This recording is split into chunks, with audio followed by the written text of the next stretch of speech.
All right, everyone, welcome back to the Ben Oberg Show. I got Mike Ciorrocco with me here. We're just going to drop straight into it.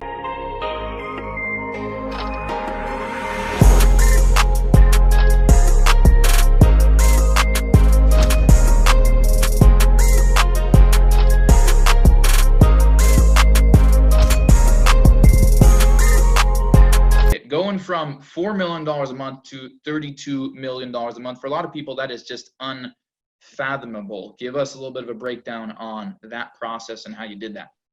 So when we were doing the 4 million, we were kind of just waiting for the phones to ring, sitting back, relying on other people, relying on real estate agents, relying on people to send something and make the phone ring. And we weren't really trying to go out and create our own economy and make things happen. So what it took was basically we had to change our methods, change the way we think, understand that, you know what, we don't want to be puppets anymore. We want to be the puppet masters. We want to control our own fates and destinies. So what that took was establishing a routine, establishing daily success plan, setting what we call micro targets every single day to go after, and then holding each other accountable. And so that's the method that we took, and we started seeing results. Some of the people that didn't want to do it left, and then our business shut up. So basically you're getting rid of people that aren't going to go after it with you. They're not on the same page. The people that are swimming upstream, you get rid of them. You either get them in line or get rid of them. Mm-hmm. And we were very clear with our goals and our vision of what we wanted to do. Our goal was 100 million a month, by the way. Mm-hmm. And, you know, so when we were at 4, we're like, man, that's a long ways, but we just started chipping away at it and then seeing results. And every month it would go up, and we broke 8 records in 15 months, by the way. You don't do that unless you're doing something magical. And the magical part comes down to setting a routine and then sticking to it with consistency and frequency. And then every morning when we wake up in the morning, we're absolutely obsessed with what we're trying to accomplish. There's no days off. Like there's no day where you can just say, hey, yeah, I don't feel like doing it today. Those are the days that we all preach to each other that, hey, this is the most important day to do it. Make sure you do it today. Win, finish, get to the job. And so, you know, it's a culture, man. It's all about culture, really. That's what it comes down to. Absolutely. I get that. I wear a dog tag around my neck. It's got a Latin word on it. It says Vinci. It means win. It means win. And that's something that my dad gave to all of his troops when he was a police officer. And he only gave it to the ones that had that winner mentality. I love it. And here's the thing, man. When we do something that works, we're not the type that keeps it to ourselves. Like we're so damn excited about it and our mortgage company can't grow fast enough. So we're like, man, we got to get this out. So we started a company called People Building Inc. And I'm in the mortgage business. That's my vehicle, Ben. But at the end of the day, we're building people. When I get up in the morning, I want to build my people. I want to drive them to greatness. I want them to be the greatest possible versions of themselves. So in order to do that, they got to do the work, but I want to coach them to that. So then we started thinking, well, we might as well get the word out and help other people do it, because we know there's a market out there. Most companies do not focus on building their people. If they did, not only would they have revenue like rocket just way up, but they'd also have consistency with it and a firm foundation that it would last as well. So that's what we're focusing on now. And, you know, I started the What Are You Made Of podcast and movement to push that and get attention to it. And I'm really looking forward to growing that side of our business as well. Absolutely. So that was actually one of the ways that I wanted to go next. And one of the next questions I had for you is how important are people? Because I know that when it comes to business, because when I was in sales, I could probably write down the first and last name of every guy, every woman that went through that dealership. And at the end of the day, that dealership only produced as much as it invested in the team, or as much as they cared to make people feel like they're part of a team and instill in that. And at the end of the day, if you don't have reliable people that are sailing the same ship as you in the same direction at the same speed, regardless of if they're the captain, the first mate, swabbing the decks, then it creates an inefficiency. So how important are having good people? It's everything. Absolutely everything. You cannot get big without people, period. You can try to be a solopreneur and try to do it, but eventually it's going to catch up to you. So you have to add people. You have to add the right people. You have to get rid of the wrong people. You have to not be scared to do that. You also have to know that you could do it by yourself to start over again if you had to, not to last by yourself, but to start fresh with yourself. I call that rooftop leadership, letting everybody know, look, I'm going to do this with or without you. It's going to happen. You can get on board or you can leave. It's up to you. I want to do it with you. But if it's not, that's fine. and I'll start over again by myself and start by myself and then add people as I go, if that's what it takes. Once you lay Absolutely. the law down like that and let people know that you're serious that way, they either get in line or they leave. And you actually want to drive people to greatness or drive them to leave. That's the way I approach things. I love that. And for everybody that's listening to this that is a business owner or has that person in the back of your mind that you're like, man, they're not moving the needle, they're not cutting it. That last 30 seconds here is what you need to implement. So tell us this biggest struggle that you have faced in business. But before I answer that, let me just clarify one thing too, though. I do have a heart. I put my arm around my team. I love my team. I'm hard on them up front when we need to be, you know what I mean? Because it's important to let everybody know that you're serious and also let them know why, not just what to do, but why that you're doing it, why they should do it. So I just wanted to clarify that because I did sound kind of hard there. So your question, my biggest struggle, I would say my biggest struggle is I'm very impatient and I want things now. And I also feel like I've wasted a lot of time in my life not going after it like I do now. So I feel like I'm on short time. One, to build the mortgage business, but also to impact millions of people. I'm 43 years old now. I don't know how long I have on this planet, right? But I kind of look back. I hate to say regrets, but I wish I would have started sooner doing this. But I might not have been ready yet. Maybe I wasn't cooked long enough or the ingredients weren't there, you know? So you can't really look at it that way. But I think just one, I'm impatient.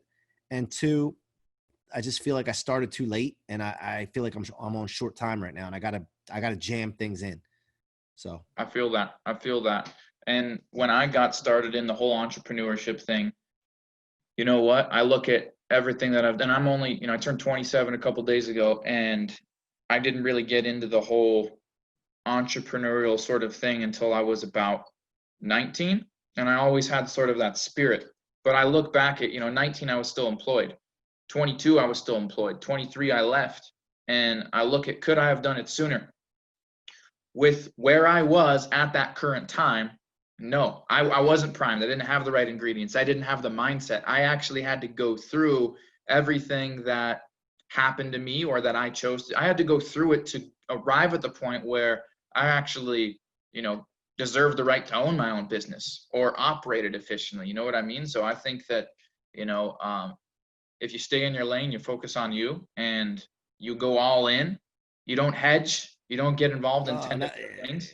That's another thing, man. I go all out. I burn the ships, like thinking about like, what's the worst that can happen? I'm going all out, man. I'm not going to sit back and say I should have did this, this, and that. And if I lose money, man, I know in my heart and my mind and my soul that I get it back because I know how I operate. And so, look, you started 10 years, 12 years sooner than me, man. I didn't get started until going over, like opening up our own branches until 2011, which I was 32 years old then. So I had to cook a little longer than you, man. You know what I mean? Some people just have to go through different things. But you know what, at the end of the day, as long as I do impact people, that's what matters to me, man. If I can, one person really, I want to go after millions, by the way, but if I can impact one person that changes their life, man, everything's worth the sacrifices that you put in, How do you want to change people's lives? Like what's important? What change do you want to see influenced by what you're putting out there? What's funny is Richie Dolan has these coaching calls, right? And he said this thing the other day, like, what would you want your testimonial to be when somebody gives you a testimonial for your business? And so I thought about that for a minute because it didn't take me long. And I thought to myself, I want people to say that C-Rock helped me believe and see that I could achieve anything and then put me on course to go get it and do it. And that's what that would be the best testimonial to me. Because I want people to realize what they have inside of them. I want to realize the potential because they're so beat down by outside external forces and factors that it's a shame. And I just want people to basically put their glasses on and allow them to see and open up their eyes and then take action and go after it. How many people do you think actually operate at their potential? Zero. I agree. Well, because potential is not a static thing and potential is always something that's above where you are. Absolutely. Right? So yeah, that's, but the thing is, like I said, you got to go after it. And as long as you're going after it all the time and not settling, some people say, when is enough? I don't think that there's such a thing. I mean, to me, you're going after something because you have a reason or a vision. and you're trying to help somebody or help something or take care of your family. And so there's never enough because you don't know what's going to happen out there. Look at COVID-19's done to some people, you know? Absolutely. What would you say for anybody that is listening to this that's like, you know what, I get it. I want to hustle. I have work ethic. I get that. What would you say are the most dangerous characteristics to possess, or most dangerous habits to possess that would stray you? They would convolute getting success, hitting goals. If you say you're going to do something, make sure you do it. Be the most valuable and reliable person every day you wake up. If you're married, be the most valuable husband or wife. Be the most valuable employer, the most reliable employer or employee. Be the boss that you would want to work for if you were an employee, or vice versa. So those are the kind of things that when people don't do that, that's a mistake. Not being reliable is a problem. And then also getting clear and making sure you're very clear and intentional on what you want to do every day. And in the long term, if you're not, you're just lost in the woods. And then of course you're going to end up where, you know, if you don't write things down the way you want them, or you're not clear on them, then your future's not clear. Absolutely. How important, this is my last question here, is how important do you think having passion, being passionate about what you do is? Passion's like your fuel, dude. So if you're in a vehicle and you don't have fuel, you're not going to go anywhere, right? So to me, passion is the fuel that's going to fuel your vehicle of where you're taking you where you want to go. And also, in order to really make a big impact, you have to have some kind of influence on people or inspire people. And the passion has to be there to do that, because that's the fuel for that as well. So it's all about that being like kind of like a fuel for you, for your goal.